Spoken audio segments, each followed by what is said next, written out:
This is GM Daniel Naroditsky. We are watching Magnus Carlsen taking on Judit Polgar at the 2014 FIDE World Blitz Championship. And the game starts off with a King's Indian defense by Judit, as it's very clear that she is playing for a win with the black pieces. Magnus responds with the same-ish variation, one of the most reputable and dangerous ways to fight the King's Indian, as we see the photographer there snapping pictures. The game's still in its opening stages. Carlsen puts his bishop on e3, his knight on e2, as is so typical in the same-ish, and Judit Polgar responds with an old variation. I believe this is called the Byron variation, or the Burn variation. She puts the pawns on a6 and c6, and the idea is to prepare an early pawn breakthrough on the queen side. Black wants to play b7, b5, and initiate a furious queenside assault to counteract what will certainly be a kingside attack from white. And you can see that death there that Judit gave Magnus as he was contemplating which variation to play. A2, A4 is his choice. That, of course, stops b5, but what it does is create a big weakness on the b4 square. That is what Judit tries to exploit by pushing the a6 pawn once more to a5, establishing a stronghold on b4. And it's quite easy for black to get a knight there if she is so inclined. Knight a6, knight b4 would ensconce the knight on a very strong outpost, and that is exactly what Polgar does.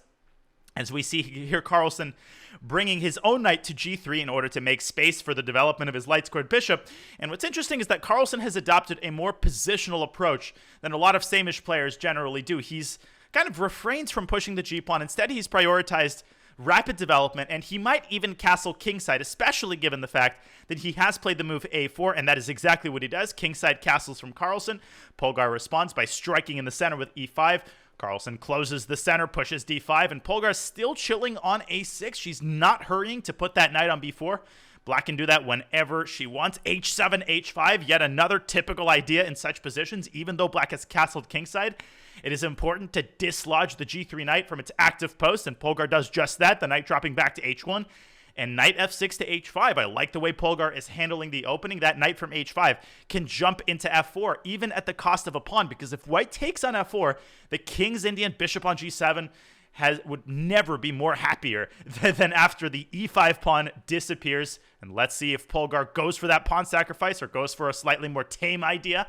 Knight a6 to b4 would also be pretty normal here. Black's light-scored bishop isn't developed, so both sides have their share of problems in this position, and white is tremendously solid. No targets anywhere on the board for white. There is a weak square on b4, but that's basically it. And Carlsen has a relatively simple follow-up of moving his rook from f1 to d1, and once he does that, he'll have the d6 pawn in his crosshair, so Polgar has no time to waste, and waste time she does not. f7, f5, the typical King's Indian pawn advance on the king side. Now black threatens f4, which would trap white's bishop on e3. So Carlsen has to respond to that, and he can do that in one of several ways.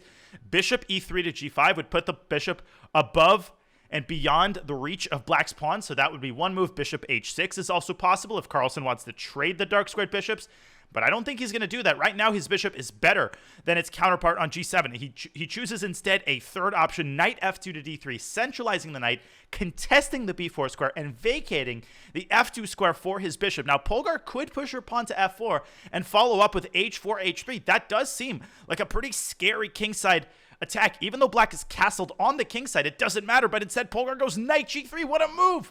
What a move, putting the knight on pre. But if Carlsen takes it with his pawn, then Polgar recaptures with her g-pawn, and the bishop on f2 is going to be trapped. And not only that, with the h-file opened up, black could swing her queen from e7 to h4 and potentially deliver checkmate to the white king. So I don't think Carlsen is going to take that knight, and he doesn't. He moves the rook away to d1, letting that knight sit on g3. The big question, how is Polgar going to follow up on the king side? Instead, she goes c5. First, she locks up the position, and now Carlsen does take the knight.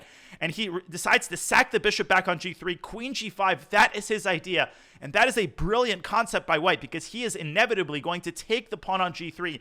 And that is black's main attacker. Polgar has no choice but to slide her queen to f7. First, Carlsen entrenches his own knight on his own outpost on b5. Notice that black's knight still hasn't left a6. Now he takes back on g3. Carlsen currently up a pawn, but with bishop h6, Polgar shows who is in control of the dark squares. It is black.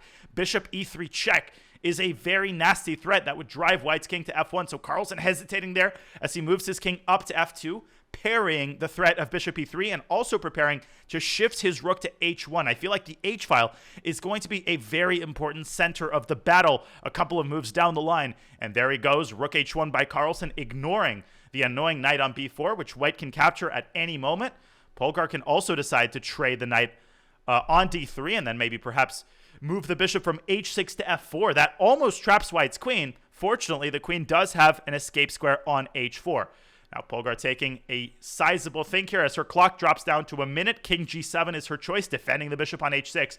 And with queen h4, Carlsen makes her an offer that black cannot refuse. A queen trade is on the blue. Queens are off the board, and white is still up a pawn. That knight on b5 is now more annoying than ever. The pawn on d6 is hanging, and Polgar is going to have to defend it. Carlsen, with rook h2, prepares to double rooks on the h-file. And all of a sudden, with the queens off the board, the attack against white's king has evaporated, and white's pressure only grows. The pawn on d6 is hanging. The rooks are about to double on the h-file, and Carlsen is going to infiltrate the 7th rank. Bishop e3 check. A lovely tactical idea by Polgar to mix things up, and she takes the rook on a1. But the problem is that after king c3, the knight on a1 is completely stranded. How is Polgar getting that knight out? She isn't. Rook h1 picks up the knight on a1. Carlsen is going to have 2 pieces and a pawn for the rook. He should be winning here.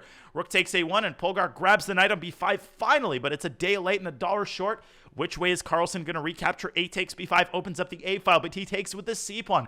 And I think he's going to go b3 and try to get that knight over from b2 to c4. And once the knight lands on c4, the pawn on d6 is a sitting duck.